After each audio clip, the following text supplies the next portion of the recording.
SM Store, amanah dalam muamalah. Assalamualaikum warahmatullahi wabarakatuh. Innal hamdalillah nahmaduhu wa nasta'inuhu wa nastaghfiruh wa na'udzu billahi min shururi anfusina wa min sayyiati a'malina. May yahdihillahu fala mudilla lahu wa may yudlil fala hadiya lahu.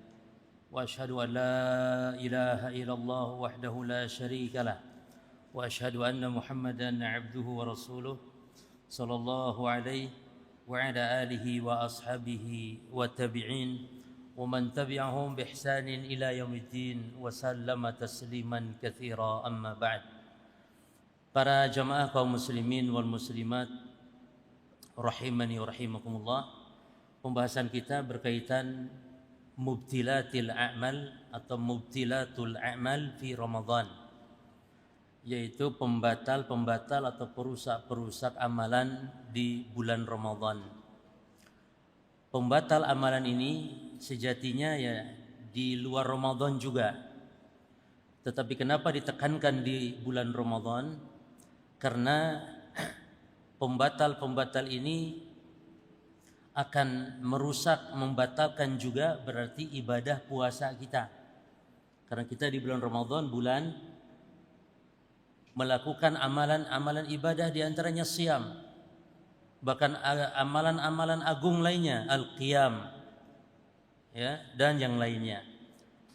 Oleh karenanya kita beri judul pembatal ini adalah berkaitan dengan pembatal amalan di bulan Ramadan.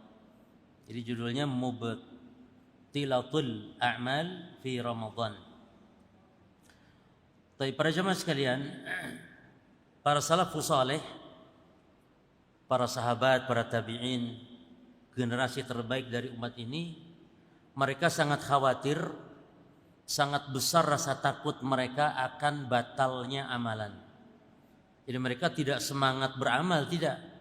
Yani tidak sekedar semangat beramal, tapi juga mereka betul-betul sangat memperhatikan bagaimana amalan ini agar tidak batal. Maka mereka sangat khawatir amalan-amalan mereka itu batal, amalan-amalan mereka itu tidak diterima oleh Allah Subhanahu wa taala. Oleh karenanya di antara mereka ada yang khawatir dengan firman Allah, innama yataqabbalullahu minal muttaqin. Allah berfirman, sesungguhnya Allah hanya ada kata-kata innama, berarti hanya, di situ pembatasan. Sesungguhnya Allah hanya menerima amal ibadah dari orang yang bertakwa saja. Maka banyak para salafus saleh yang takut dengan ayat ini, yakni takut amalan mereka tidak diterima oleh Allah. Karena di situ Allah mengatakan Allah hanya menerima amalan dari orang yang bertakwa. Lah berarti orang yang tidak bertakwa enggak diterima amalnya oleh Allah. Sementara para salafus saleh tidak ada yang paling pede manusia bertakwa, enggak ada. Mereka semuanya tidak merasa orang yang paling bertakwa. Sehingga banyak yang takut, khawatir dengan ayat tersebut. Dan memang sebaiknya demikian, selayaknya demikian para jemaah. Bahkan Allah Ta'ala dan Rasulnya sallallahu alaihi wasallam mengajarkan kita bahwa setiap ibadah kita itu ditutup dengan istighfar. Istighfar dari apa para jemaah?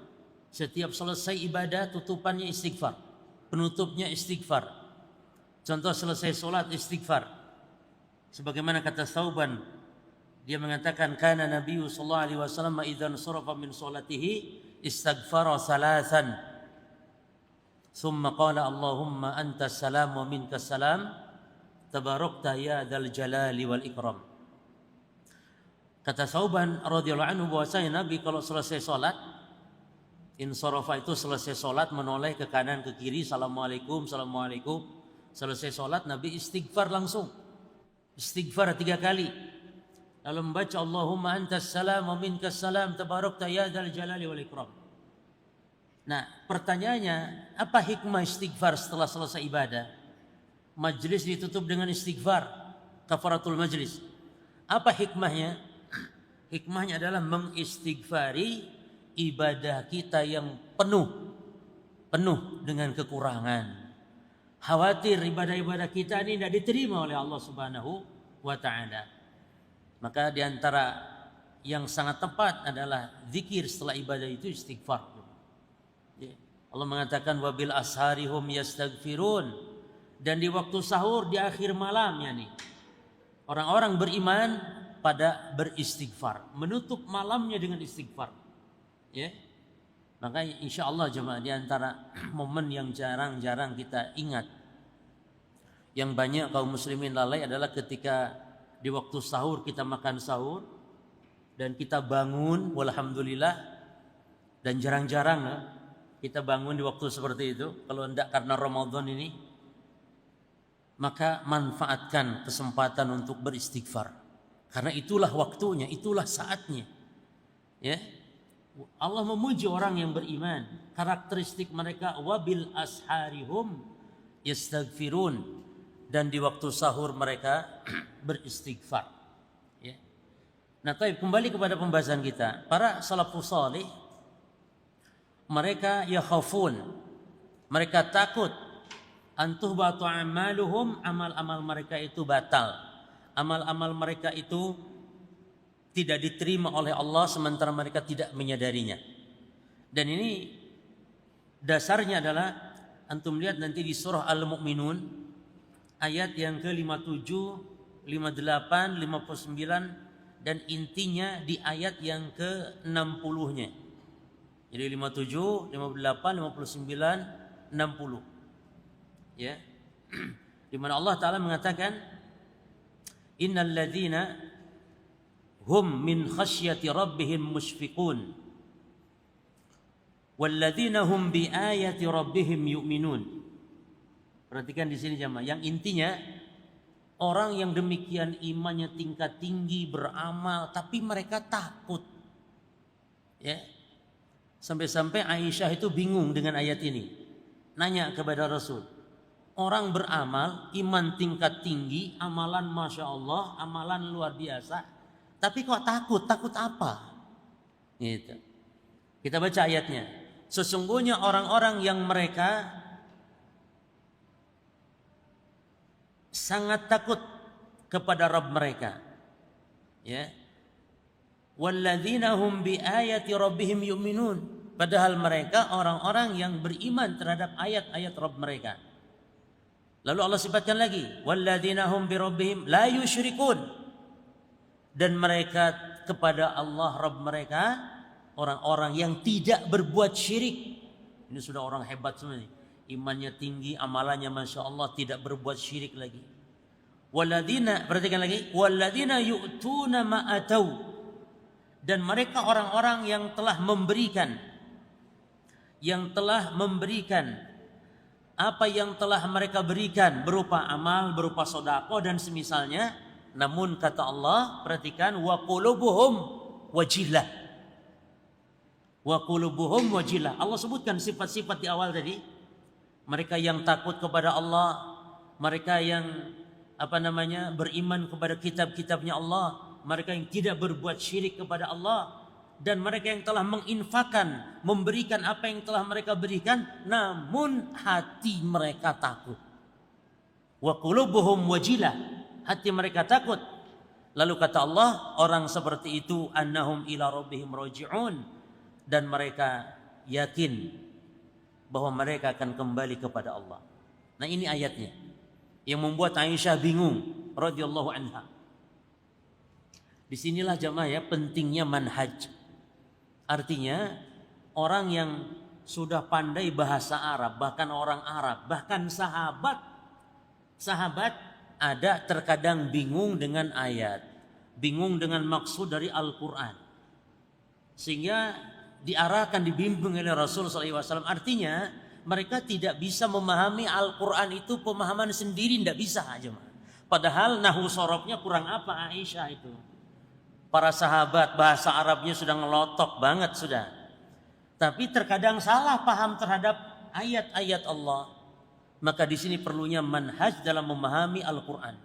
Itu harus dengan pemahaman Rasul sallallahu alaihi wasallam yang diajarkan kepada para sahabat. Ya. Jadi tidak bisa kita cukup menguasai bahasa Arab langsung paham manhaj lurus akidah benar, tidak. Maka sering kita saksikan orang hafal Quran 30 juz tapi nyembah kuburan. Padahal hafid Quran. Ya. Membaca Al-Quran dengan berbagai bentuk bacaan, qiraah sab'ah, qiraah asyarah, Masya Allah. Tapi kok nyembah kuburan, minta kepada mayit? Karena tidak paham. Dia baca Quran, hafal hanya hakikat bacaan-bacaan saja. Makanya Syekh Fauzan sangat mencela itu orang yang semangat, yang siang malam terus mempelajari cara baca Quran, mempelajari tajwid Quran. Itu Syekh Fauzan mencela. Bukan mencela mempelajari tajwidnya, tapi dia pelajari tajwid, tapi melalaikan mempelajari tauhid, melalaikan mempelajari hukum-hukum syariat, sehingga jatuh kepada kesyirikan. Padahal hafal Quran, bahkan seorang dai, bahkan seorang kiai, bahkan ini bahayanya jemaah. Maka mari Al-Quran kita pelajari cara bacanya, karena baca Quran beda dengan baca buku biasa. Warattilil Qur'ana tartila. Ya, wajib belajar tajwid, belajar cara baca makharijul huruf, tapi juga jangan lalai belajar tauhid, belajar hukum-hukum syariat. Lihat di sini, Aisyah bingung dengan ayat ini, bingung dengan surah Al-Mu'minun ayat 60 ini. Dia tanya kepada Rasul sallallahu alaihi wasallam tentang ayat ini, yakni walladzina yu'tuna ma atau wa qulubuhum wajillah. Aisyah bertanya, wahai Rasul, bagaimana firman Allah dan orang-orang yang telah memberikan apa yang telah mereka berikan berupa amal, berupa sedekah dan yang semisal, namun hati mereka takut. Yani mereka ahli ibadah tapi juga takut. Maka Aisyah berprasangka, jadi ahli ibadah kok tapi takut gitu. Aisyah berprasangka, oh berarti mungkin, kata Aisyah, ahumu alladina yashrabuna al-khamra. Wahai Rasulullah, apakah mereka itu mungkin yang minum khamr? Yani mereka rajin sholat tapi juga rajin mabuk. Yani mereka beramal tapi juga takut karena mereka juga tukang mabuk. Atau mereka juga pencuri. Ya. Atau mereka yasrikun, mencuri. Maka kata Nabi, la ya bint Siddiq. Kata Nabi, tidak, bukan itu maknanya dari firman Allah. Bukan berarti orang yang dia suka sholat, suka puasa, tapi juga suka mabuk, bukan. Takut di situ maknanya. Namun kata Nabi, walakinnahum alladzina yasumuna wa yusalluna wa yatasaddaqun. Tapi maksud firman Allah di situ, yakni mereka orang-orang yang rajin puasa. Mereka rajin sholat, rajin sedekah. Namun kata Nabi, wahum yakhafuna alla yutaqabbala minhum. Namun mereka salat, puasa, sedekahnya itu mereka khawatir tidak diterima oleh Allah Subhanahu wa taala. Dan ini ketakutan yang terpuji, jemaah. Ya. Ini takut amal kita tidak diterima sehingga kita memohon, maka ini takut yang terpuji, bukan takut yang tercela yang menjadikan putus asa, tidak. Ya. Inilah inti ibadah kita. Ahlus Sunnah wal Jamaah ibadahnya dibangun di atas 3 prinsip. Prinsip al-mahabbah, prinsip ar-raja, dan prinsip al-khauf. Berharap apa yang ada di sisi Allah, takut terhadap azab dan iqabnya Allah, serta dasarnya cinta. Ya, inilah ibadahnya ahli sunnah wal jamaah. Nah, dari hadis ini para jamaah, ketika Nabi mengatakan mereka orang yang rajin sholat, puasa, sedekah, namun takut enggak diterima amalannya oleh Allah, Allah puji mereka. Orang yang seperti ini nih, kata Allah, ulaika yusarri'una fil khairat. Mereka itulah orang-orang yang bersegera dalam berbuat kebajikan. Jadi takutnya nggak diterima amal bukan malah putus asa, tapi malah semangat berbuat banyak kebajikan. Dan Allah memuji. Nah, berarti takut yang seperti itu takut yang mahmud, takut yang terpuji, bukan takut yang mazmum, bukan takut yang tercela. Ya. Nah, ini yang pertama sebagai mukaddimah. Yang kedua, seorang ulama besar tabi'in namanya Abdullah bin Abi Mulaikah. Dia mengatakan, namanya tabi'in berarti orang yang berguru kepada sahabat. Ya. Kata Abdullah bin Abi Mulaikah, dan riwayat ini dibawakan oleh Imam Al-Bukhari ya di dalam kitab sahihnya. Ini perkataan Abdullah bin Abi Mulaikah ini seorang ulama tabi'in dibawakan oleh Imam Al-Bukhari yang menunjukkan betapa para salaf itu mereka besar rasa takut mereka amalannya tidak diterima oleh Allah. Ya. Jadi amalan tidak diterima ini besar. Besar rasa takutnya mereka para salafus saleh. Sebelum kita bahas tentang apa pembatal-pembatal, apa yang menyebabkan amal tidak diterima. Ya. Nah, kata Abdullah bin Abi Mulaikah, adraktu salathina min ashabi Rasulillah sallallahu alaihi wasallam. Saya telah berjumpa dengan 30 orang sahabat Rasulullah. Maknanya telah berguru dengan 30 orang sahabat Rasulullah. Kulluhum yakhafun nifaqa ala nafsihi. Semuanya mereka 30 orang sahabat yang saya temui, semuanya mereka itu takut ada kemunafikan dalam diri mereka. Subhanallah. Takut ada kemunafikan dalam diri mereka. Mananya apa berjemaah? Takut munafik itu berarti takut amal-amalnya itu tidak diterima oleh Allah Subhanahu wa taala. Karena orang munafik amalnya tidak diterima oleh Allah Subhanahu wa taala. Nah, dijelaskan oleh Al-Hafidz Ibnu Hajar apa yang menyebabkan para salaf demikian. Kenapa Abdullah bin Mulaikah mengatakan 30 sahabat loh takut pada dirinya ada kemunafikan. Bahkan Umar bin Al-Khattab jemaah, ketika Nabi SAW menyebutkan siapa saja orang-orang munafik kepada Hudzaifah bin Al-Yaman radhiyallahu anhu. Jadi Hudzaifah ini termasuk sahabat spesial yang banyak mendapatkan berita-berita rahasia-rahasia akhir zaman atau fitnah-fitnah akhir zaman. Jadi boleh dibilang Hudzaifah ini kalau sekarang ada istilah ustadz akhir zaman, tapi ini enggak benar. Tapi kalau Hudzaifah itu adalah sahabat yang tahu banyak peristiwa akhir zaman. Tapi itu benar. Ya. Karena kalau ustadz yang disebut ustadz akhir zaman sekarang banyak dusta, banyak mengada-ada terkadang. Ya. Dan ini bahaya karena sebagian yang mereka sampaikan hadisnya sahih, tapi sebagian mereka ambil dari berita-berita, dari berita-berita yang tidak jelas. Ini bahaya berjemaah. Sehingga orang nanti akan menyangka semua yang disampaikan benar, itu adalah peristiwa tanda-tanda akhir zaman. Ya. Nah, Hudzaifah berjemaah itu disebut sahabat sahibu sirri Rasulillah sallallahu alaihi wasallam. Sahabat yang banyak menerima rahasia-rahasia dari Rasulullah sallallahu alaihi wasallam, khususnya peristiwa akhir zaman. Termasuk siapa saja orang-orang munafik ada di kantongnya Hudzaifah. Lah ketika Hudzaifah diberitahu siapa orang-orang munafik, itu Umar bin Khattab langsung berjemaah mendatangi Hudzaifah bin Al-Yaman radhiyallahu anhu. Kata Umar, demi Allah wahai Hudzaifah, apakah Rasul menyebut, apakah Rasul mengabsen orang-orang munafik di antaranya nama aku tercantum tidak? Katanya, subhanallah. Orang yang sudah dijamin surga loh jemaah, masih khawatir jatuh kemunafikan pada dirinya. Apakah namaku disebut? Hudzaifah, tolong demi Allah engkau bersumpah. Lalu kata Hudzaifah, tenang, enggak ada engkau tenang Umar, enggak ada, kata Hudzaifah. Ya. Makanya Umar bin Al-Khattab kalau ada sahabat meninggal, ya, lalu Umar tidak langsung menyolatkan tapi melihat dulu Hudzaifah. Hudzaifah melok solat apa tidak? Nih Hudzaifah nyolatkan berarti bukan orang munafik, gitu loh maknanya. Demikian sampai ke hati-hatiannya para salafus saleh radhiyallahu anhum ajmain. Nah, kata Al-Hafidz Ibnu Hajar, kenapa para salaf demikian takutnya jatuh kemunafikan sebagaimana disebutkan oleh Abdullah bin Abi Mulaikah di sini. Perhatikan, wadzalika, kata Al-Hafidz Ibnu Hajar, wadzalika li'anna al-mu'min qad ya'ridu alaihi fi amalihi ma yashubuhu mimma yukhaliful ikhlas. Subhanallah.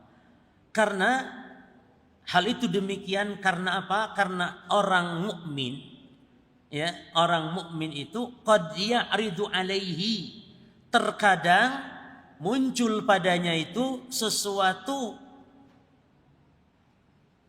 yang dapat yashubuhu, mencemari terhadap amalannya, mimma yukhaliful ikhlas, dari perkara yang menyelisih keikhlasan. Artinya jemaah, seorang mukmin kadang dia terfitnah dengan amalan-amalan yang amalnya harusnya ikhlas sehingga tidak ikhlas. Dan kita jangan merasa pede loh jemaah. tenang saya ikhlas. Wallahi banyak kaum muslimin terfitnah dengan amalan yang tidak ikhlas. Hatta para ustadz, hatta para ulama, apalagi para penuntut ilmu biasa, hatta orang yang dianggap sudah hebat amalnya pun, bagaimana tidak jemaah? Rasulullah saja mengkhawatirkan para salafus saleh, para sahabat, manusia pilihan. Kata Nabi, akhwafu ma akhafu alaikum asyirkul asghar. Yang paling aku khawatirkan menimpa kalian dalam bab yang lain, akhwaf min fitnah Masih Dajjal. Bahkan aku lebih khawatir dari fitnah Masih Dajjal, kata Nabi, adalah syirik kecil.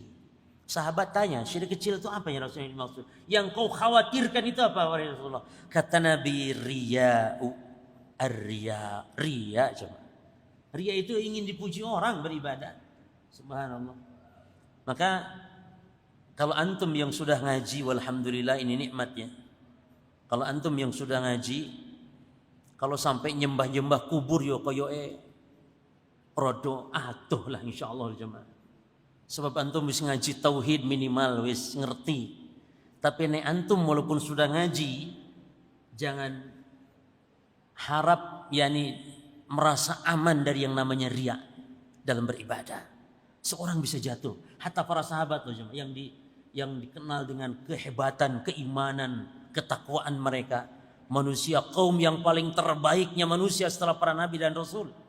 Namun tetap Nabi khawatirkan jatuhnya riya pada diri mereka. Maka kata Al-Hafidz Ibnu Hajar, kenapa para salafus saleh sampai takut demikian amal itu tidak diterima Allah? Karena bisa jadi amalan seseorang itu tercampur dengan hal-hal yang mencampuri keikhlasan. Kalaupun tidak sama sekali tercampur jemaah, sehingga berkurang pahala itu. Berkurang pahala itu. Ya. Jadi ada yang menghilangkan keikhlasan, ada yang hanya mengurangi. Tidak lagi sempurna amalan pahalanya dengan sebab adanya yang mencampurinya. Contohnya berupa harta, ya.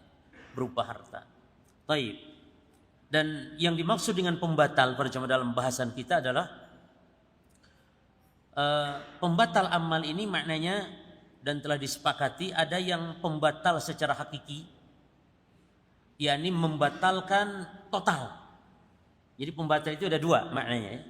Yang pertama ibtalu syai'i jumlatan, pembatal yang hakiki, ya, al-ihbatul hakiki, yaitu yang membatalkan ini total. Apa itu? Kekufuran, kesyirikan, kemurtadan, kemunafikan. Ini pembatal yang total, pembatal yang hakiki, ya. Jadi membatalkan total, lenyap, semua hilang sudah. Yang kedua al-ihbatun nisbi namanya, pembatal yang tidak total. yakni dia tidak menghilangkan pokok iman, tidak. Pokok iman tetap ada, tapi dia membatalkan sebagian ibadah, membatalkan sebagian, tidak total. Contoh nanti akan kita bahas, orang yang tidak sholat asar, orang yang tarku sholatil asar, itu membatalkan amalan di hari itu. Tidak seluruh amalan batal, tidak. Di hari itu saja kata para ulama. Termasuk puasanya, bisa jadi puasa seorang muslim tidak diterima, batal dengan sebab tarku sholatil asar. Maka aneh ada orang puasa Ramadan tapi tidak sholat cuma. Kadang sekarang ini banyak orang aneh-aneh, sudah lama sebenarnya. Ada istilah ngabuburit, apalagi orang Jawa Barat, orang Sunda. Dan ini produk mereka ini sebenarnya, ngabuburit. Itu ada orang ngabuburit itu sampai tidak sholat asar cuma. Ngabuburit tidak sholat asar. Lah kok bisa? Enggak, yakni puasa Ramadan tapi tidak sholat. Mana yang lebih rukun, mana yang lebih penting, puasa atau sholat? Ya semuanya penting, tapi mana yang lebih rukun? Sholat cuma. Sholat. Bahkan sampai ada ulama yang mengatakan meninggalkan sholat walaupun sekali saja itu kafir. Enggak ada ulama yang mengatakan tidak puasa langsung kafir, enggak ada. Tapi tidak sholat sekali saja dalam mazhab Hambali kafir, kufur hukumnya. Sekali saja lah dalam mazhab Hambali. Ya. Dan ini berat, makanya sholat itu suatu hal yang sangat urgen dalam agama kita. Sebagaimana kata Nabi, Ra'sul amri al-Islam. Ra'sul amr al-Islam. Yani pokok urusan adalah Islam. Wa amuduhu as-salah. Dan tiangnya adalah salat. Nah, jadi hadis yang sahih, salat itu tiang agama, hadis yang ini. Jangan yang as-salatu imaduddin faman aqamaha faqad aqamadin wa man hadamaha faqad hadamaddin. Itu hadisnya batil kalau yang itu. As-salatu imaduddin. Itu persis anadofatu minal iman, wis podo itu derajat hadisnya. Hubbul watan minal iman, podo itu derajatnya. Hubbul watan minal iman, as-salatu imaduddin, an-nadhafatu minal iman. Ini 3 hadis podo derajatnya, hadis batil. Yang benar itu, yang betul tadi, ra'sul amril islamu wa amuduhu shalah wa dhirwatu sanamihi al-jihadu fi sabilillah. Ya, pokok segala urusan adalah Islam, tiangnya salat, atapnya Islam adalah jihad di jalan Allah, berperang di jalan Allah. Ya, baik. Nah, apa pembatal yang nisbi ini yang tidak membatalkan secara total? Dia sebagian maksiat, dan konsekuensinya adalah bisa mengurangi pahala, ya, bisa mengurangi pahala atau membatalkan amal namun tidak total. Ya, dan ini akan kita bahas poin-poinnya insyaallah taala. Baik. Para jamaah sekalian, kita bahas satu persatu. Yang pertama dulu, apa saja pembatal Islam, pembatal iman, pembatal amalan. Ya. Pembahasan kita sebagaimana tadi disebutkan pembatal amalan. Tapi kalau pembatal amal yang total, maka sekaligus membatalkan iman dan Islam. Ya, jelas semua ya. Tapi kalau membatalkan amal yang tidak total, iman tetap ada, tidak batal imannya. Islam tetap ada, tidak batal Islamnya. Hanya amalannya hangus. Contoh tadi, man taraka salatal asr faqad habita amaluhu. Siapa yang meninggalkan salat asar, maka sungguh dia telah batal amalannya, kata Nabi. Taib. Yang pertama para jemaah, kita gabungkan yang pertama ini, itu ada 4 amalan. Al-kufru wasyirku wariddatu wan nifaq. Ada 4. Tapi ini nomor pertama tapi. Jadi yang nomor pertama pembatal amal adalah 4 amalan. Yang pertama al-kufru, yang kedua asyirku, yang ketiga ar-riddatu. Apa riddah? Murtad. Ya, murtad, wan nifaku, dan kemunafikan dengan nifak yang besar. Karena nifak ada 2 macam. Nifak amal itu tidak membatalkan keislaman, nifak amal. Tapi kalau nifak i'tiqadi, nifak keyakinan, nifak akbar, itu membatalkan Islam. Ya. Taib. Yang menjadi dasarnya yang pertama di surah Al-Baqarah ayat 217. Ini menarik ya, surah Al-Baqarah ayat yang ke-217 ini menarik kita bahas, berkaitan hukum orang yang murtad. Allah mengatakan, "Wa man yartadid minkum an dinih." Dan siapa yang di antara kalian murtad dari agamanya, fayamut wa huwa kafirun. Perhatikan lafaz fayamut wa huwa kafirun.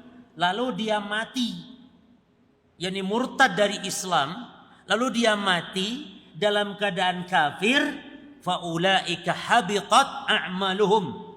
Maka mereka itulah orang yang amalan-amalan mereka gugur, amalan-amalan mereka batil gugur, fid dunya wal akhirah, di dunia dan di akhirat. Nah, yang menarik di sini jemaah, ada khilaf ulama tentang orang yang murtad lalu masuk Islam lagi, taubat. Ini amalan yang gugur tadi, apakah kembali atau tidak kembali? Yani kalau dia masuk Islam lagi berarti amalannya dari nol. Jadi kayak orang baru masuk Islam tuh, kayak orang baru masuk Islam nol gitu. Nah ini ada perselisihan para ulama para jemaah.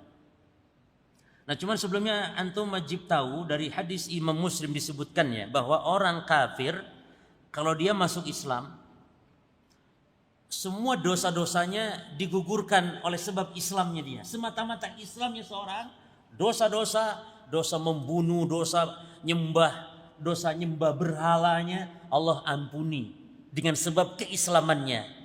Dan amal-amal kebaikan dia saat masih di zaman jahiliyah, saat zaman masih kafir, amal baiknya Allah beri pahala. Jelas ya? Ini orang kalau kafir masuk Islam. Ini dulu dia suka berbuat baik, ya. Nah, ketika masuk Islam itu diberi pahala oleh Allah di dunia wal akhirah. Adapun amalan-amalan buruknya Allah hapuskan, Allah gugurkan. Ini kalau orang kafir masuk Islam. Sekarang bahasan kita bukan itu dari ayat ini. Yani orang Islam murtad lalu dia tobat masuk Islam lagi. Dan tolong bedakan tobatnya orang murtad dengan orang berbuat syirik. Kalau orang berbuat syirik, tobatnya cukup tobat tanpa perlu syahadat ulang. Orang Islam berbuat syirik, cukup tobat kepada Allah tanpa syahadat ulang. Tapi kalau orang murtad, pindah agama, dibaptis di agama lain, maka kalau tobat dia harus syahadat ulang di hadapan kaum muslimin. Itu bedanya. Nah orang yang seperti ini, status amalnya bagaimana para jemaah? Maka berdasarkan ayat ini ada khilaf para ulama kepada dua kelompok minimal. Ya. Menurut mazhab Maliki, orang kalau sudah murtad, semata-mata murtad, ya amalnya gugur. Dikuatkan dengan firman Allah yang lain. Siapa yang berbuat syirik, ya kan gitu. Ya. Siapa yang berbuat syirik, siapa yang berbuat kufur, itu kan gugur amalannya langsung secara otomatis. Allah misalnya banyak mengatakan di dalam ayat Al-Quran yang lain, misalnya waman yakfur bil iman faqad habita amaluhu. Siapa yang kufur setelah beriman maka dia gugur amalannya. Nah di dalam madhab Maliki dan madhab Hanafi itu orang semata-mata murtad, hangus amalan sudah. Jadi kalau taubat pun berarti nol lagi. Nol lagi jemaah. Semata-mata berbuat murtad saja amalan gugur berdasarkan ayat-ayat yang lainnya tadi. Ya. Di dalam ayat yang lain lagi Allah mengatakan walau asyraku lahabita anhum ma kanu ya'malun. Seandainya mereka berbuat syirik maka batal apa yang telah mereka lakukan, amalnya batal. Semata-mata berbuat syirik batal amalannya. Ayat yang lain juga demikian jemaah. Maka madhab Hanafi, madhab Maliki ini berpendapat dan ini mahal khilaf dan ini mu'tabar jemaah. Kita saling hormati dalam masalah ini. Ini masalah yang mu'tabar khilafnya. Ya, karena yang khilaf adalah ulama-ulama ahli sunnah, hatta walaupun dalam masalah akidah. Ingat saya ulangi, setiap ulama ahli sunnah yang khilaf dalam masalah pokok agama, maka khilafnya mu'tabar. Khilafnya mu'tabar. Ya. Contoh khilaf selama dia masalah akidah yang bukan pokok agama. Karena akidah ada dua, ada yang pokok, ada yang bukan. Tapi kalau masalah seperti ini dia ya bukan masalah pokok. Masalah orang yang taubat dari murtad, amalnya balik atau tidak balik, ini bukan masalah pokok jemaah. Maka khilaf ulama di sini mu'tabar. Baik. Itu pendapat yang pertama. Pendapat yang kedua adalah banyak para ulama, ini madhab jumhur, diantaranya madhab Syafi'i, madhab Hambali diantaranya, yang berpendapat berdasarkan surah Al-Baqarah tadi, bahwa orang yang murtad lalu dia masuk Islam, maka amalannya tidak hilang. Amalannya tetap utuh jemaah, walaupun dia murtad. Kenapa? Karena orang yang amalannya hilang bagi orang yang murtad, amalannya gugur bagi orang yang murtad, syaratnya kalau mati di atas kemurtadan. Mati di atas kemurtadan. Antum baca ayatnya. Ya. Baca ayatnya tadi. Allah Ta'ala mengatakan, وَمَنْ يَرْتَدِدْ مِنْكُمْ Waman yartadid minkum, siapa yang murtad di antara kalian an dini, dari agamanya. Perhatikan ayatnya, fayamut, lalu mati. Enggak hidup, enggak, dia mati. Wa huwa kafirun, sementara mati di atas kemurtadannya, maka faulaika habitat, mereka lah yang batal amalannya. Berarti batal amalan ini, jemaah, batal amalan ini dikaitkan atau disyaratkan apa? Bagi yang murtad, apa syaratnya batal amalan orang yang murtad? Kalau dia mati tidak balik lagi kepada Islam, baru batal. Berarti kesimpulannya, kalau dia murtad dan balik lagi, berarti tidak batal, amalannya dulu tetap utuh. Dan ini min rahmatillahi ta'ala, ini diantara rahmat Allah subhanahu wa ta'ala. Baik, lalu apa pendalilan madhab Hanafi tadi atau madhab Maliki? Jadi kata mereka semata-mata murtad kan batal. Itu ayatnya yang lain kan tegas. Ya, siapa yang kufur setelah beriman maka batal amalannya. Para jamaah, ingat kaidahnya, kaidah usul fikih. Ayat-ayat yang dibawakan tadi oleh madhab yang mengatakan kalau orang kembali itu ke Islam nol, yang semata-mata murtad saja itu adalah amalannya batal, amalannya hangus. Itu ayat umum. Umum jemaah. Sementara Al-Baqarah berapa? Antum hafal ini? Al-Baqarah berapa ini? Sementara dalam Al-Baqarah 217 ini adalah seolah pengkhusus atau pengikat. Yang dalil umum tadi. Yang tadi katanya kan umum. Siapa yang murtad setelah beriman, siapa yang kufur setelah beriman maka batal. Ini masih umum. Di Al-Baqarah ini diikat dengan syarat. Apa bisa batal? Syaratnya kalau mati di atas kekufuran, mati di atas kemurtadannya. Berarti maknanya kalau tidak mati, yakni balik lagi kepada Islam, utuh. Nah, inilah pendapat yang lebih enak, lebih menyenangkan, dan lebih menenteramkan hati kaum muslimin. Ya, lebih memberi semangat kepada orang untuk kembali bertobat kepada agama Allah. Kata Syekh Utsaimin berjamaah, kalau ada khilafiyah dan itu bukan prinsip ya, maka ambillah pendapat yang membuat orang itu senang. Kalau ada khilafiyah ya, dan itu bukan suatu hal yang prinsip, peganglah pendapat yang membuat orang itu senang, membuat orang itu semangat. Jangan membuat orang putus asa. Kalau ada khilaf seperti poin ini. Tapi ini pendapat yang tadi kan, siapa yang murtad, pokoknya murtad hilang entek amalanmu. Kamu masih Islam nol maneh kowe. Oh, tambah moh masuk Islam wis nek ngono aku moh wis. Kan ngono to jemaah. Beri semangat orang itu. Samanya orang tobat itu ya, yang sudah membunuh berapa jemaah? 99 nyawa. Tanya kepada ahli ibadah namun bodoh ilmu. Tanya, gimana aku ini ada tobat enggak? Aku sudah 99 lah bunuh orang. 99 orang tak bunuh. Kira-kira aku tobat, ada ndak kesempatan? Kata ahli ibadah namun miskin ilmu apa? Oh, 99 yo nemen iku. Wis angel iku dosa sing paling pol berat itu. Ndak ono. Ndak iso kowe tobat, ndak bisa diterima tobatmu. Mangkel ikhwan, langsung kowe tak jangkepno 100 kowe. Langsung ditebas lagi tuh orang ini. Nah, itulah akibatnya berfatwa tanpa ilmu jemaah. Maka kalau ada fatwa, ada khilaf para ulama, lah yang satu membuat lebih enak, lebih menyenangkan, lebih membuat orang semangat, maka pegang pendapat. Apalagi ini mazhab jamaah, mazhab mayoritas ya. Baik, itu satu jamaah dalil ya, bahwa yang namanya kemurtadan, kekufuran membatalkan amalan, dan ini membatalkan yang hakiki, yang mutlak ya.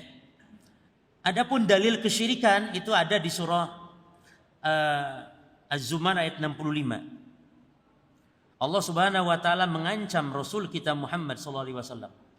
Yang diancam Rasulullah. Wa laqad uhiya ilaika wa ilal ladzina min qablika la in asyrakta la yahbatanna 'amaluk wa la takunanna minal khasirin. Dan sungguh kata Allah, aku telah wahyukan kepada engkau wahai Muhammad, dan juga kepada nabi-nabi sebelummu wahai Muhammad, kata Allah. Apa wahyunya? Kalau engkau berbuat syirik maka akan batal, niscaya akan batal amalanmu dan engkau sungguh benar-benar di akhirat akan menjadi orang yang merugi. Subhanallah jemaah. Rasul digituin, diancam oleh Allah. Yang sudah dijamin manusia yang bertauhid nomor 1 Rasul SAW diancam tentang kesyirikan. Maka tentu kita lebih pantas lagi untuk diancam oleh Allah Subhanahu wa taala. La in asyrakta la yahbatanna 'amaluk. Walau asyraku, dan seandainya mereka berbuat syirik akan batal apa yang telah mereka amalkan, mereka lakukan. Demikian pula kata Allah, man yakfur bil iman, dan siapa yang kufur setelah beriman faqad habita amaluhu, maka terhapuslah amalannya atau batal, wa huwa fil akhirah minal khasirin, dan di akhirat termasuk orang-orang yang merugi, ya. Jadi kalau ada orang mati di atas kekufuran, ya, maka amal apapun tidak ada guna, tidak ada manfaat, bahkan amalannya gugur, ya, bahkan amalan tidak diterima oleh Allah Subhanahu wa taala. Tapi kalau ada orang kafir jemaah, orang kafir beramal-amal kebaikan, ya, perhatikan, orang kafir kalau beramal kebaikan yang bersifat sosial, itu orang kafir tetap diberi pahala oleh Allah di dunia saja. Subhanallah, ya. Jadi Allah itu betul-betul sangat adil kepada makhluknya, hatta kepada orang kafir sekalipun Allah adil jemaah. Subhanallah, Allah adil hatta kepada orang kafir. Orang kafir yang rajin sedekah, rajin memberi, rajin menolong sesama manusia, rajin membantu, itu Allah tidak sia-siakan. Allah beri ganjaran walaupun cuma di dunia. Makanya Imam Ibnu Qayyim sampai mengatakan sangat ajaib yang namanya sedekah ini jemaah. Ajaib sekali sedekah ini. Yani Allah beri pahala hatta orang kafir sekalipun dengan sebab sedekahnya, walaupun di dunia saja. Bagaimana dengan orang yang rukuk sujud kepada Allah, yang dia bersedekah, maka mendapatkan kebaikan di dunia, kebaikan fil akhirah, ya. Disebutkan dalam hadis Muslim, wa ammal kafir fayut'amu bihasanati ma 'amila biha lillahi fid dunya. Adapun orang yang kafir maka dia akan diberi makan dengan kebaikan-kebaikan yang dilakukannya tulus untuk Allah ketika dia di dunia. Hatta idza afdha ila akhirah, ketika nanti dia telah ke akhirat, beranjak pulang ke akhirat, lam takun lahu hasanatun yujza biha, maka orang kafir tersebut di akhirat enggak mendapatkan kebaikan yang telah dilakukan karena sebab kekufurannya. Adapun di dunia mendapatkan. Ya, baik. Yang kedua, di antara pembatal amal, wa min mubtilatil amal ar-riya. Di antara pembatal amalan adalah riya jemaah. Ya. Kita ini Masya Allah sekarang sedang ibadah puasa, dan ibadah puasa adalah ibadah. Ibadah puasa adalah ibadah yang tidak akan pernah tersusupi riya. Ibadah puasa itu jemaah ibadah yang tidak akan tersusupi riya. Sulit orang berbuat riya ketika berpuasa para jemaah. Oleh karenanya Allah mengatakan puasa itu adalah fa innahu li wa ana ajzi bihi. Puasa itu khusus untukku dan aku yang akan membalasnya, kata Allah. Kata para ulama maknanya, yakni ibadah puasa adalah ibadatun sirriyatun bainallahi wal 'abd. Ibadah rahasia antara Allah dan hamba.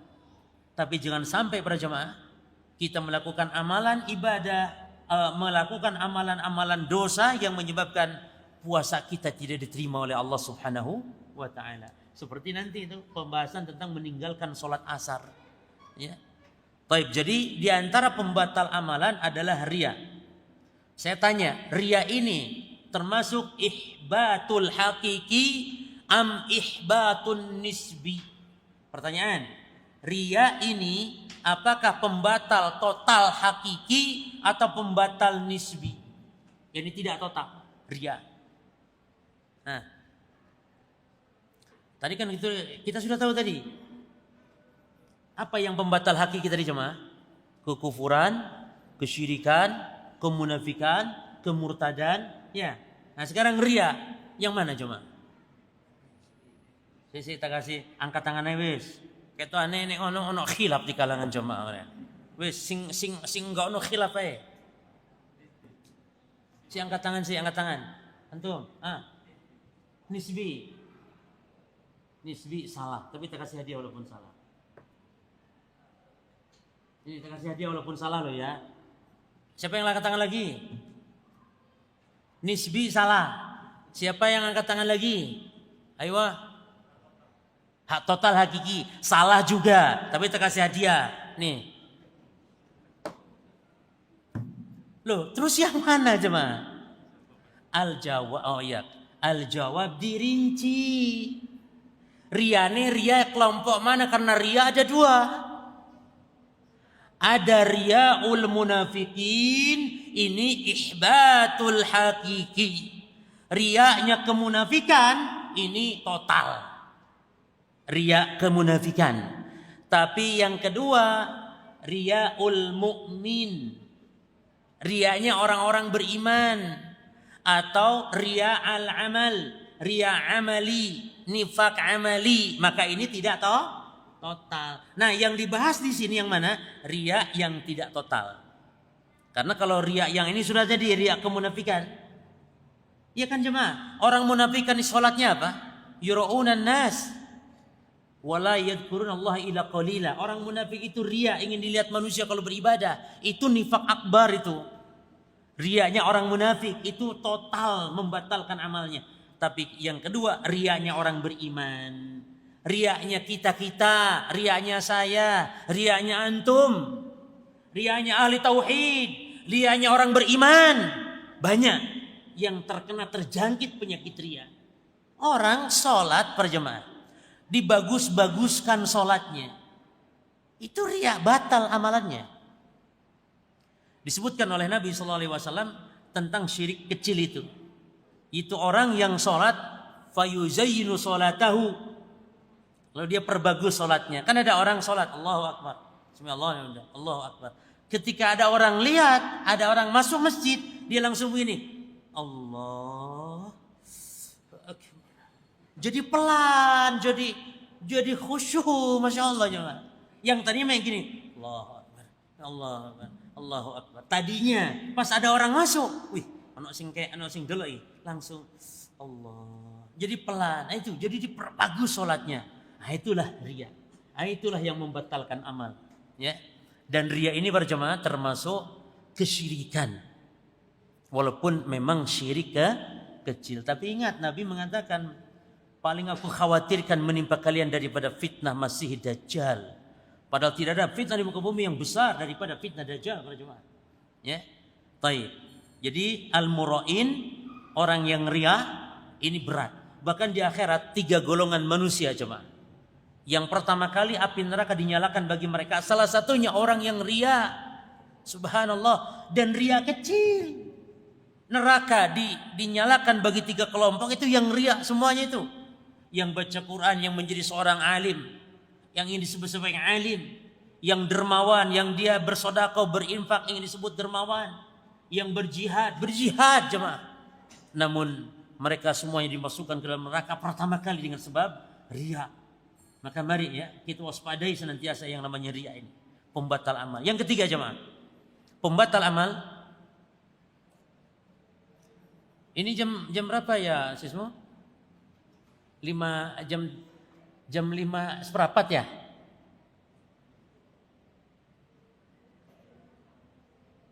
Kalau masih panjang tak panjang nak. Sampai 15 menit sebelum berbuka Ustaz. Iya, berarti 17.15 insyaallah. Ayo biar 17.15. Ayo cukup insyaallah. Yang cukup. Yang enggak cukupnya kapan-kapan. Baik, yang ketiga jemaah. Al-mannu wal adha min mubtilatil amal, al-mannu wal adha.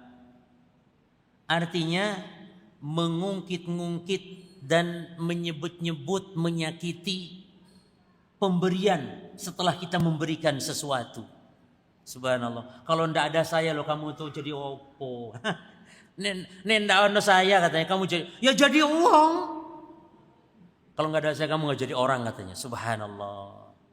Banyak masjid ini saya loh ini. Masjid ini nih saya. Apa nih? Ya saya. Subhanallah jemaah. Ini nyebut-nyebut pemberian sambil menyakiti, dan itu dasarnya antum lihat di surah Al-Baqarah ayat yang ke-264. Allah sebutkan itu. Khusus masalah sedekah di sini. Allah mengatakan ya ayyuhalladzina amanu. Kalau ada kata-kata ya ayyuhalladzina amanu, minimal ada 2 faedah di situ. Faedah pertama, ayat ini adalah madaniyah. Yang diturunkan setelah Nabi hijrah ke Madinah. Di mana karakter ayat-ayat madaniyah adalah ayat-ayat tentang hukum. Karakternya ayatnya lemah lembut, tidak keras tegas seperti ayat Makkiyah. Banyak ahkam.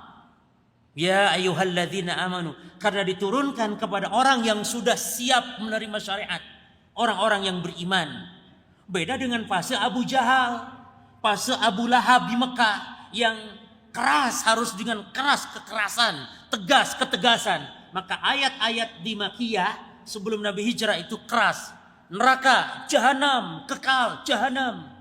Ya, jadi tegas, dan memang harus begitu. Kadang dakwah juga jangan terus lembek-lembek. Harus tegas, keras. Ya. Jangan lembek, menengai lembek, meneng, enggak, harus tegas sampaikan. Kan ada sekarang, maaf Pak ya ojo, jangan ngomong-ngomong bid'ah. Lu apa? Ya pokoknya nanti tersinggung. Ya kalau ndak ngomong bid'ah sampai kapan? Sampai kapan nanti kita ndak ngomong bid'ah? Jadi ngomong bid'ah cuman cara penyampaian yang baik. Jangan sampai seolah mencaci-caci maki orang. Kalau ngomong ini bid'ah, ya, jangan sampai ditutupi. Ini bahasa syariat, ini bahasanya Rasul sallallahu alaihi wasallam. Ya. Nah, jadi kalau ayat yang diawali dengan ya ayyuhalladzina amanu, ini madaniyah. Kalau Makkiyah, ya ayyuhan nas, wahai manusia. Ya ayyuhalladzina kafaru, wahai orang kafir. Begitu tegas. Enggak, ya ayyuhan non muslim. Ya ayyuhalladzina kafaru, wahai orang kafir. Dan kafir ini sangat sopan. Kafir ini sopan jemaah. Ya. Jadi ayat-ayat Makkiyah beda karakter. Ini faedah pertama. Faedah kedua jemaah, kalau ayat diawali dengan ya ayyuhalladzina amanu, berarti kita harus betul-betul pasang telinga. Kata Abdullah bin Mas'ud, idza sami'ta Allah yaqulu ya ayyuhalladzina amanu far'a sam'ak. Kalau engkau mendengar Allah berfirman, wahai orang-orang yang beriman, maka pasang telingamu. Kata Ibnu Mas'ud. Kenapa? Fa innahu khairun yu'maru fih. Karena ada kebaikan yang Allah akan perintahkan, wa syarrun yuhna anhu, dan akan ada kejelekan yang Allah akan larang. Makanya ayat-ayat tentang kebaikan yang diperintah atau larangan-larangan biasanya dengan ya ayyuhalladzina amanu kutiba alaikumus syiyam, ya ayyuhalladzina amanu kutiba alaikumul qisas, ya ayyuhalladzina amanu innamal khamru wal maisiru wal ansabu wal azlamu rijsun min amali syaitan fajtanibu. Begitu. Ya. Nah, termasuk di sini nih, ya ayyuhalladzina amanu, kata Allah apa? La tubtilu shadaqatikum bil manni wal adha. Wahai orang-orang yang beriman, ada keburukan yang Allah akan larang di sini. Apa keburukannya? Al-mannu wal adha. Mengungkit-ungkit, menyakiti setelah memberi. Ini keburukan yang Allah larang pada jemaah.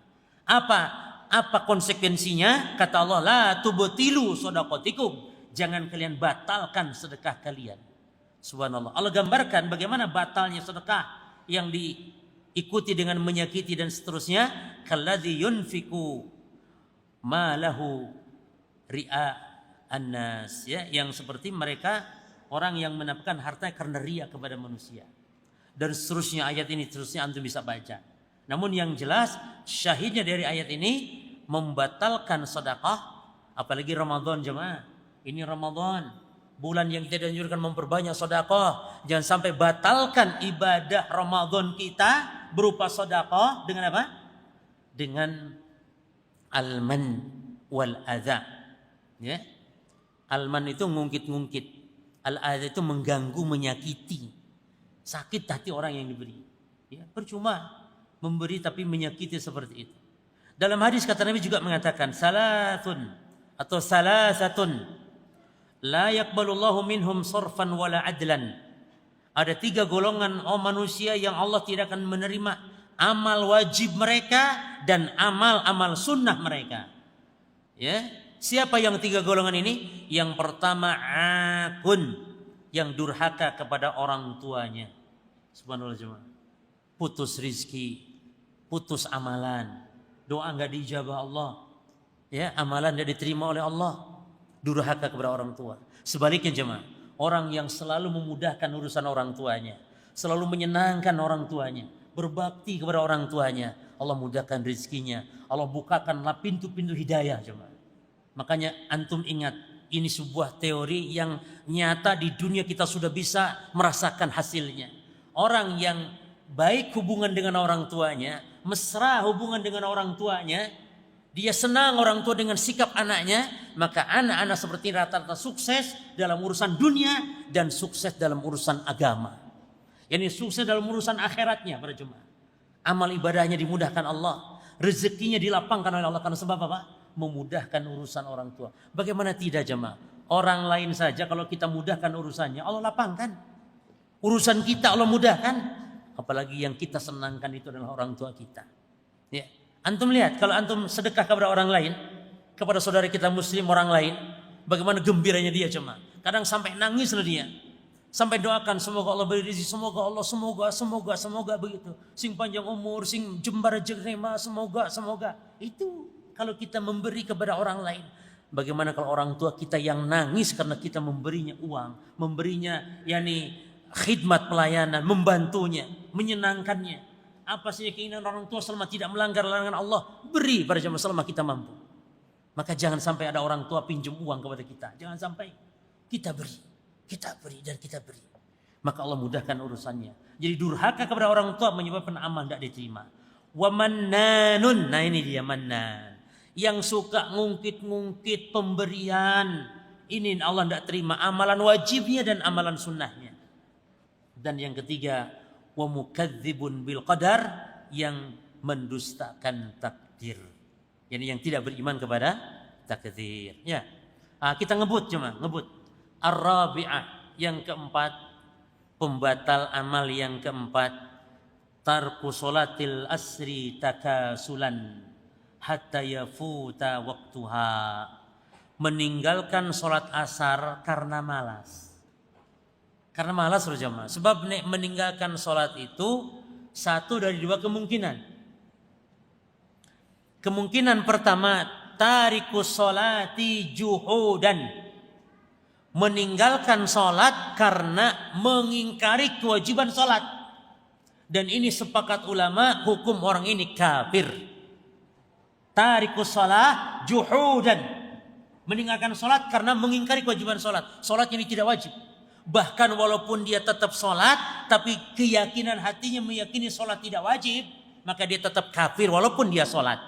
Luar biasa. Para ulama kalau membahas masalah ini, walaupun dia sholat tapi meyakini bahwa sholat tidak wajib, itu kafir jemaah. Loh kok bisa? Iya, karena sholat adalah suatu kewajiban yang ma'lumun minad-din bid-darurah, yang telah diketahui secara pasti dalam agama. Orang sebodoh apapun orang Islam tahu kalau sholat itu wajib. Kecuali dua. Orang yang baru masuk Islam, baru diberi udzur. Atau yang kedua, yang hidup di hutan belantara bersama King Kong atau bersama kera. Jadi tidak pernah mengenal, nggak tahu gadget, nggak tahu sinyal, nggak tahu internet. Hidup di hutan. Nah itu baru kalau tidak tahu hukum sholat, tidak masalah. Karena dia memang diberi udzur. Tapi orang Islam sebodoh apapun yang hidup di tengah kaum muslimin, meyakini sholat tidak wajib, kafir. Sepakat ulama. Yang kedua, tarikus sholat tahawunan wa takasulan. Yang kedua, kalau meninggalkan sholat karena apa? Karena apa jemaah? Malas. Karena meremehkan sholat atau karena malas. Tapi meyakini sholat wajib. Nah ini yang ada khilaf ulama. Pendapat Hambali kafir. Pendapat Hambali. Pendapat mayoritas ulama, dan ini insya Allah yang kuatnya, itu tidak kafir. Tapi dosa diantara dosa besar. Dan salah satu sholat yang kalau ditinggalkan bisa menggugurkan amalan. Apa itu? Sholat asar jemaah. Maka sholat asar ini sholat yang subhanallah harus kita perhatikan. Dan ini ujiannya sholat asar di saat manusia sedang banyak lalai. Di saat pulang kerja, di saat enak-enaknya istirahat jemaah. Atau saat manusia sibuk-sibuknya pulang kerja. Kalau di kota jam pulang kantor, itu sampai maghrib datang sampai rumah. Di jalan tidak sholat asar. Karena macet dan semisal. Banyak tarikus sholat tahunan dan itu tiap hari. Ya, maka bersyukur kalau kita diberi taufik untuk menjaga sholat, yakni sholat asar. Makanya Allah sebut secara khusus, hafidhu ala salawat wa sholatil wusta.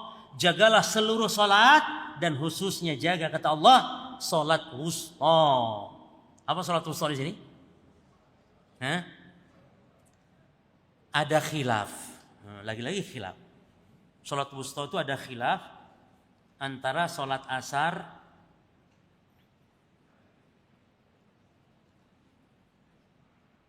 sholat wusta itu ada khilaf antara sholat asar dan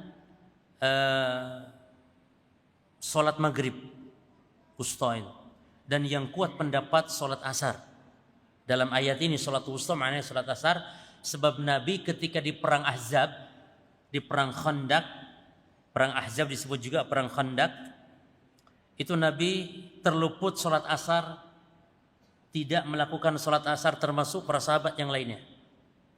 Taib, kenapa Nabi tidak sholat asar? Bukankah sudah ada syariat sholat khauf? Kata ulama bisa jadi belum disyariatkan sholat khauf, atau kalaupun sudah disyariatkan sholat khauf, bisa jadi karena saking berkecamuknya peperangan sehingga Nabi tersibukkan dari sholat asar. Maka Nabi pun mulai mencaci. Nabi mulai mencaci, melaknat orang-orang kafir yang telah menyibukkan beliau dari sholat asar. Kata Nabi, syaghaluna an sholatil wusta, sholatil asr. Semoga Allah memenuhi kubur-kubur mereka, rumah-rumah mereka dengan api neraka yang mereka telah menyibukkan kita dari sholat wusta, yaitu sholat asar, kata Nabi. Jadi mencaci, melaknat seperti itu ya. Secara umum boleh. Orang kafir dilaknat tapi umum. Tapi kalau melaknat secara personal kafir tetap nggak boleh, pendapat yang kuat. Melaknat Pak Petrus, Pak Jonathan, Pak Markus misalnya dilaknat, atau Pak Peng Tuan Ko Cok Kuan Ging dilaknat. Kalau personnya tetap lebih baik selamat gak boleh.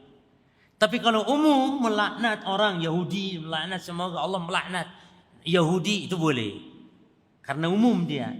Tapi kalau secara khusus tidak diperbolehkan. Maka Nabi melaknat umum. Semoga Allah melaknat mereka pasukan Ahzab yang menyerang Rasulullah, yang telah menyibukkan kami dari sholat wusta. Jadi sholat wusta, sholat asar. Nah, Nabi SAW berjamaah melakukan sholat asar akhirnya di waktu maghrib. Ya, Nabi sholat asar terlebih dahulu, kemudian beliau sholat maghrib. Dan ini menunjukkan kalau kita menjama itu harus sesuai urutan sholat, tertibnya sholat. Bukan yang sahibul waktu dulu, bukan. Bukan yakni maghrib dulu baru asar misalnya, enggak. Tapi sesuai urutannya. Misalnya ada orang yang berpuasa Ramadan, dia habis sahur tidur ketiduran. Bangun-bangun ba'da asar. Enggak subuh, enggak duhur, enggak asar. Menjelang maghrib gitu ya, jam 5 seperti ini baru bangun. Berarti dia harus mengqadha berapa sholat? 3. Nah dia harus qomat sholat subuh 2 rakaat. Qomat lagi sholat asar 4 rakaat. Qomat lagi sholat isya. Sholat asar 4 rakaat. Begitu. Jadi harus sesuai dengan urutannya. Ya. Baik. Di antara dasar yang menjadi dasar terhadap pembatalan ini adalah bahwa Nabi mengatakan, man taraka sholatal asri faqad habita amaluhu. Siapa yang meninggalkan sholat asar maka sungguh dia telah batal amalannya. Ya, dan dalam lafaz yang lain, faka'annama wutira ahluhu wa maluhu. Orang yang meninggalkan sholat asar seperti seolah-olah orang yang bangkrut, kehilangan anak, istri, keluarga dan seluruh hartanya. Terbayang bagaimana ikhwan? Anak istri kita kabur, harta kita pun hilang lenyap. Itulah orang yang meninggalkan sholat asar, seolah demikian. Ya, taib. Yang kelima, pembatal amal yang kelima, at-ta'ali 'ala Allah atau al-iqsamu 'ala Allah. yakni bersumpah mengatasnamakan nama Allah untuk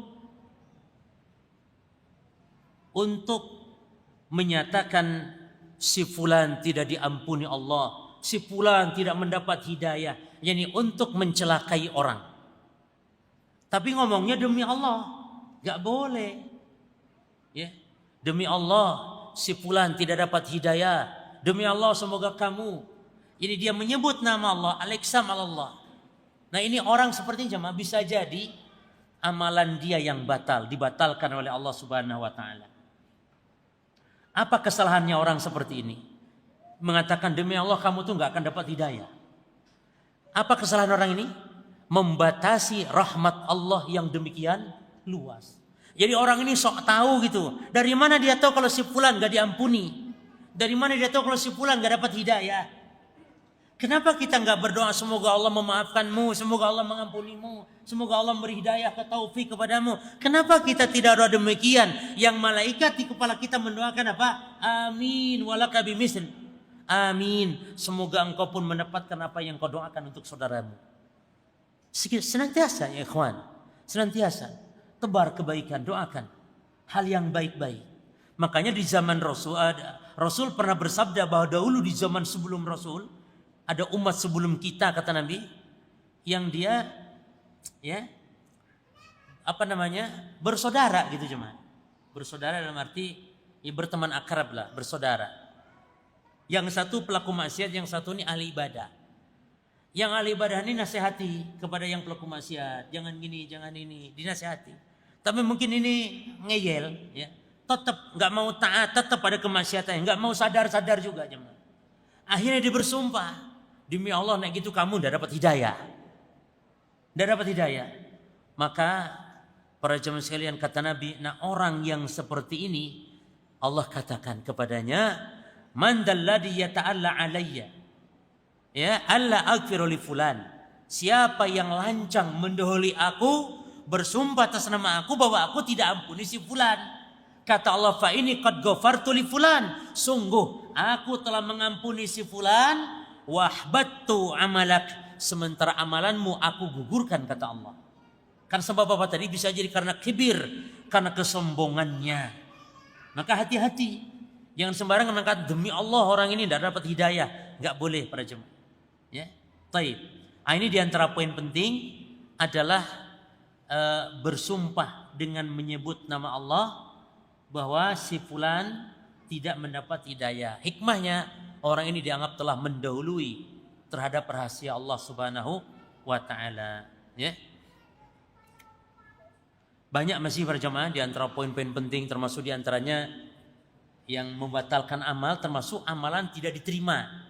Ya, seperti misalnya memelihara anjing, itu juga membuat amalan kita nih dikurangi. Dan maknanya termasuk ya orang dikurangi pahala, ya batal.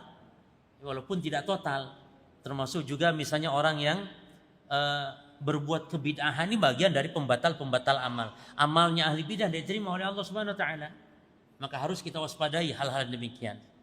Baik, Allah taala alam, mungkin ini yang bisa disampaikan. Belum sempurna bahasan kita, tapi walaupun tidak seluruhnya kita dapat, minimal yang sedikit sudah kita bisa mengambil manfaat, ya.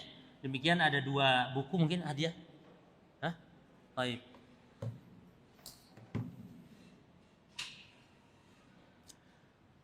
Pertanyaan, angkat tangan dulu lah, biar yang mau hadiah angkat tangan deh.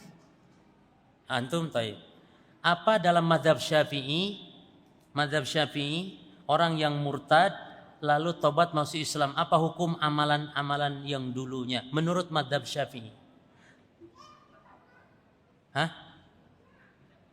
Mazhab Syafi'i ya Pak? Iya, kalau batalnya ya. Cuman kalau masuk Islam lagi, apakah utuh kembali atau hangus kembali nol? Kembali nol. Mazhab Syafi'i salah. Kalau yang Syafi'i salah berarti jawaban lawannya berarti. Ya. Tidak apa-apa, tak kasih hadiah Pak. Jadi yang betul pada dalam mazhab Syafi'i apa Pak? Kalau dalam mazhab Syafi'i berarti apa?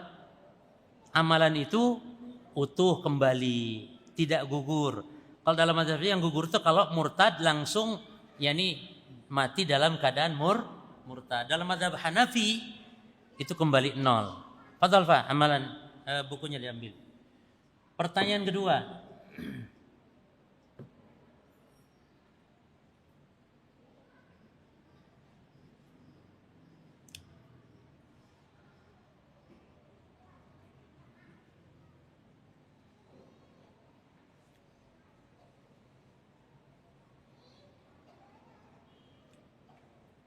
Sebutkan dalil pembatal sedekah adalah al-mannu wal aza.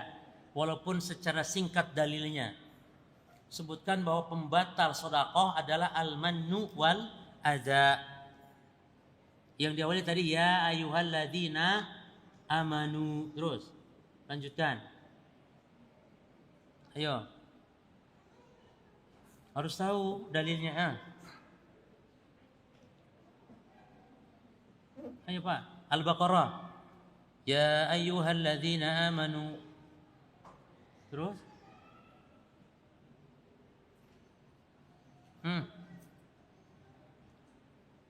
Ayo, fadal.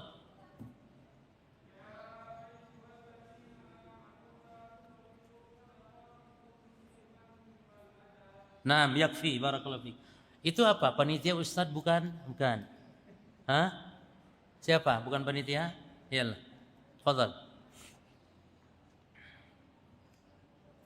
Ya, demikian wallahu taala alam. Wassallallahu nabiyana Muhammad subhanakallahumma bihamdika asyhadu an la ilaha illa anta astaghfiruka wa atubu ilaik. Assalamualaikum warahmatullahi wabarakatuh.